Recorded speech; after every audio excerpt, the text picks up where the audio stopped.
What's going on, family? It's the entertainer, motivator, educator, Lucky Murray, back with another Gamecock news update. Today, we're speaking about what is Shane Beamer, Coach Beamer, is going to do at the defensive end.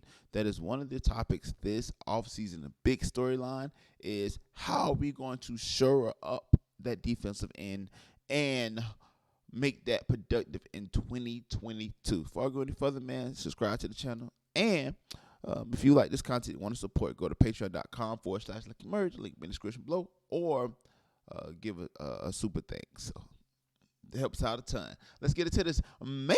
So I was just reading real quick on 247sports.com. Article came up. Let's talk about it, shall we? And yes, the beard is going within 2 months. So I know y'all like, Lucky, what's going on with the beard? I got some things I've got going on here. So let's go to this, man, right? Do not look at the Basketball Wives trailer. Let's look at what's going on. So South Carolina football coach Shane Beamer called the defensive end position one of the critical needs just a couple of weeks ago, and that spot hasn't been addressed since those comments. There's still an NCAA Transfer Portal window to go, so there is still opportunity to bring in another player or two as reinforcements. The good news for the Gamecocks is one player returns from injury and two more were signed in December. The trio can help out a roster that saw its top two players at the position leave after the 2022 season. Let's keep going. If Beamer enters his third season and his staff can find the right player or two to bring in, they certainly do so. If not, they have to coach up who they have, which is true. There's another portal window coming up, and we'll see what's available, Beamer said on Wednesday at his National Signing Day press conference, right?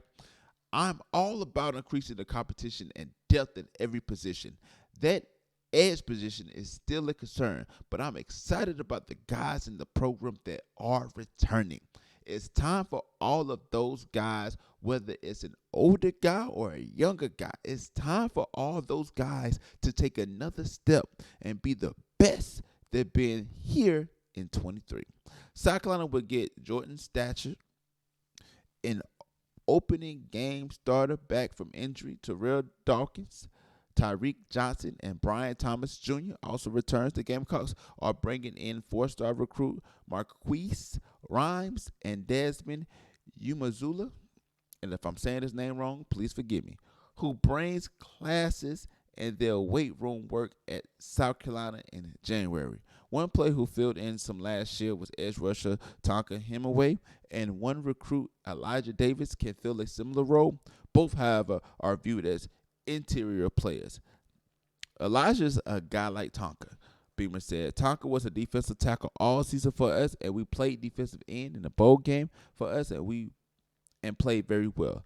Those two guys have some position flexibility that they can do different things and play in both spots. In our minds right now, Tonka is a defensive tackle and Elijah is a defensive tackle, and let's try to develop the edge position around them. The edge position for the Gamecocks became more dire after the 2022 season as a pair of players, Jordan Birch and Gilbert Edmond, left the program with eligibility remaining. Birch elected to transfer to Oregon, while Edmond headed closer to home to play for Florida State. All right, so let's get into this, man. I had to make that a little bigger because sometimes I read the articles and I don't know if y'all can see that, so I bigging it up for y'all. Listen, man, I think that this is going to be a situation as far as defensive end that we have to just play who we have. I understand that a lot of people think that you can go into the transfer portal and just pick players. I've always said this when I'm coaching players and when I'm also, talking on my podcast.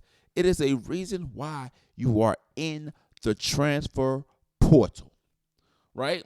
Some reasons are legitimate than others. I'm not going to hold you on that, but I am going to say that most people, the reason why they're in the transfer portal, it is because of a few different reasons.